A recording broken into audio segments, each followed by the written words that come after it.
Bonjour, pour ceux qui ne me connaissent pas, je me présente, je m'appelle Léo, je suis fondateur de l'agence Transiflo. Transiflo, c'est quoi? C'est une agence qui aide tout simplement les TPE et PME à développer leur visibilité sur le web. Et aujourd'hui, si je vous fais cette vidéo, c'est pour vous apprendre à construire votre blog sur votre site web. Dans cette vidéo, je vais vous montrer un template que j'ai créé qui, pour moi, correspond parfaitement à ce que doit avoir un article sur votre blog. Et ensuite, je vais vous montrer un site web. Donc, ça va être une étude de cas qui, pour moi, correspond parfaitement à ce que j'ai fait comme template.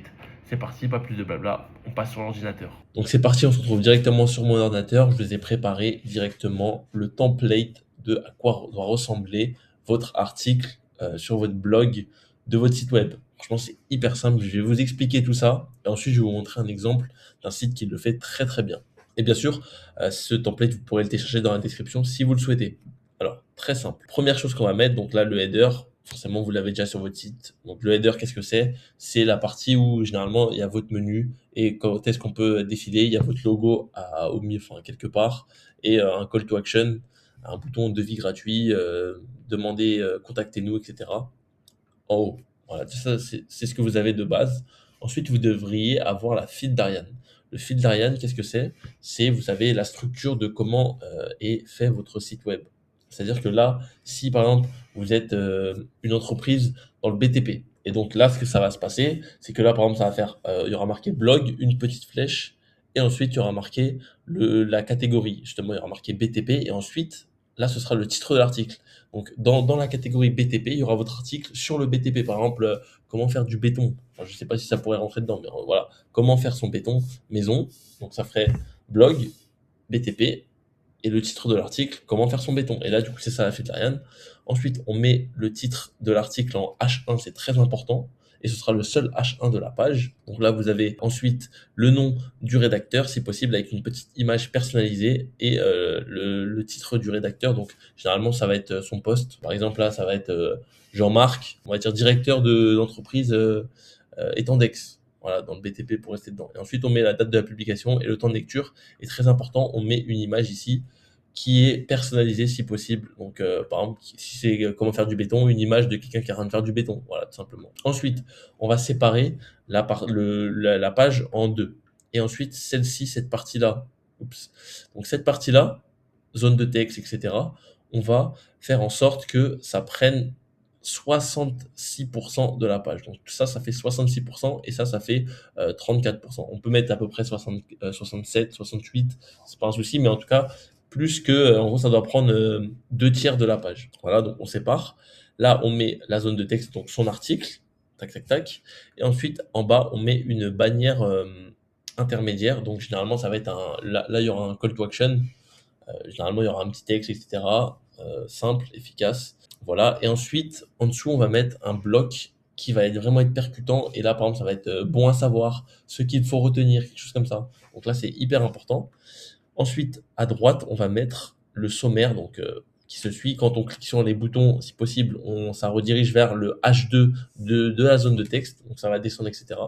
Et là, très important, on met une zone sticky. Une zone sticky, c'est quoi? C'est une zone, quand on va scroller vers le bas, ben justement, par exemple là, si on descend, ben là, on voit plus le carré. Alors que si ça reste sticky, donc ça va nous suivre en bas, ça va descendre avec le fait qu'on descende.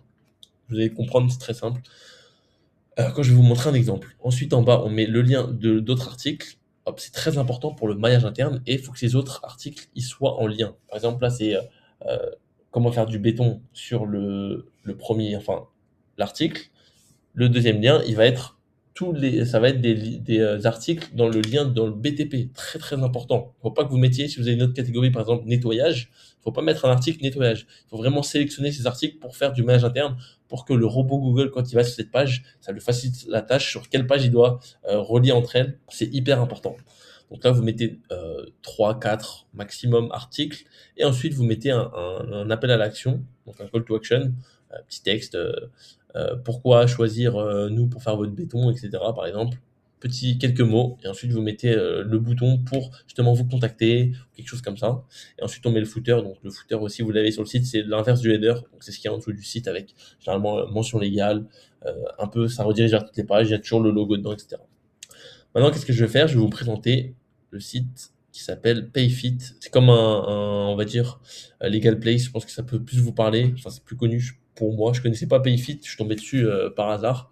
En gros, ça permet de faire sa compta, etc. Donc, en ligne. Mais bon, ça, c'est pas le sujet. Si je vous montrais donc ça, ce template et eux, comment ils l'ont fait. Donc, là, vous voyez, bam, le titre en H1, très important. Bon, là, il n'y a pas de photo, mais c'est pas très grave. Il y a le nom, qu'est-ce qu'elle fait, donc chez PayFit, la date et la durée de lecture. Et là, ce qu'ils ont rajouté, eux, c'est directement un modèle de fiche de paie, parce que là, du coup, ça va bien en lien avec l'article. Mais s'il n'y avait pas, enfin, s'il n'y a pas de besoin de mettre directement un modèle, ben là, on n'est pas obligé de le faire. Et ensuite, ils mettent l'image à droite. Et vous allez voir, c'est toujours comme ça. Là, eux, ils ont rajouté partager cet article. Ça, vous n'êtes pas obligé. Regardez, à droite, ils ont mis le sommaire avec les points. Donc, si je clique dessus, ça ramène, voilà, directement sur les H2. Ils ont même mis les petits H. Donc, je ne sais pas comment on les affiche, mais en tout cas, voilà, il y a les petits H, sûrement les H3, voilà, évaluation. Alors que c'est pas le gros titre principal, mais ils les ont mis. Et là, regardez, ils ont mis le sticky. Vous voyez, ça nous suit, malgré que je descende. Ça nous suit, donc bulletin de paie, etc. Et ça, c'est toujours pour avoir en tout temps possibilité de soit de les contacter ou soit de télécharger leur lead magnet. Là, en l'occurrence, c'est un lead magnet. Et donc, si je mets télécharger ici, ils vont me demander mon mail, mon numéro, etc. pour vous recontacter après et vous vendre quelque chose. C'est toujours comme ça qu'on fonctionne. Donc, eux, ils ont mis un encart à retenir. C'est hyper bien parce que du coup, pour la rétention, c'est hyper bien. Directement, là, on trouve ce que quelqu'un cherche, comment fonctionnent les avantages en nature sur la fiche de paie. Les avantages en nature. Ils mettent les 3 points principaux à retenir. Ça, c'est hyper bien. Et ensuite, ils font l'article. Tac, tac, tac, tac, tac. Eux, en fait, ce qu'ils ont fait, c'est qu'ils ont utilisé la bannière intermédiaire. Ils l'ont mis en haut. Et ils ont remis une deuxième bannière, entre guillemets, bon là c'est plus un CTA, entre les deux pour couper le texte, en fait, pour pas que ça fasse bloc. Et là, ça fait gros bloc, ça coupe le texte, gros bloc, parce que leur texte, il est hyper long. Vous voyez, si vous généralement, vous n'aurez pas un article aussi long, hein. Mais voilà, c'est pour vraiment couper, pour pas faire trop de texte. Et ensuite, là, ils ont mis le bloc qui permet de décrocher du flow de texte pour mettre en exergue un point ou une citation. Et ensuite, eux, ce qu'ils ont fait, ils ont rajouté une FAQ. La FAQ n'est pas obligatoire, ça va dépendre aussi de votre thématique. S'il y a vraiment besoin de faire une FAQ, vous pouvez la faire, mais c'est pas obligatoire. Généralement, la FAQ, ça va surtout permettre pour le référencement, mais je pense qu'eux, ils l'ont mis sur toutes les pages pour pas se casser la tête. Et ensuite, vous voyez, hop, ils ont mis 6 articles. Très simple. Et le footer. Si on suit, ils ont bien respecté à peu près, voilà, vous pouvez modifier zone de texte, mettre quelque chose, un petit carré avant, etc. Mais dans l'ensemble, vous devez respecter absolument ce format. C'est hyper important pour avoir un texte enfin un article qui est hyper qualifié et hyper calé sur le sujet. Et après, bien sûr, ça c'est à vous de gérer ce qu'il y a à l'intérieur de la zone de texte pour que pour que ça se référence naturellement. Parce que si vous avez beau avoir cette structure, mais si vous faites du contenu qui est pourri, vous mettez 3 lignes, là, bien sûr, il n'y aura pas de résultat. Et voilà, c'est déjà la fin de cette vidéo. J'espère qu'elle vous a été vraiment utile. J'espère que vous aurez un blog en béton sur votre site vitrine. Pour ceux qui n'auraient pas le temps de faire leur site web, d'améliorer tout ce qui est blog, articles, etc. N'hésitez pas à me contacter en DM dans le lien juste en dessous dans la description sur LinkedIn. Je me ferai un plaisir déjà d'auditer votre site web et voir ce qu'on peut faire ensemble. En tout cas, moi je vous souhaite une excellente journée et je vous dis à la semaine prochaine.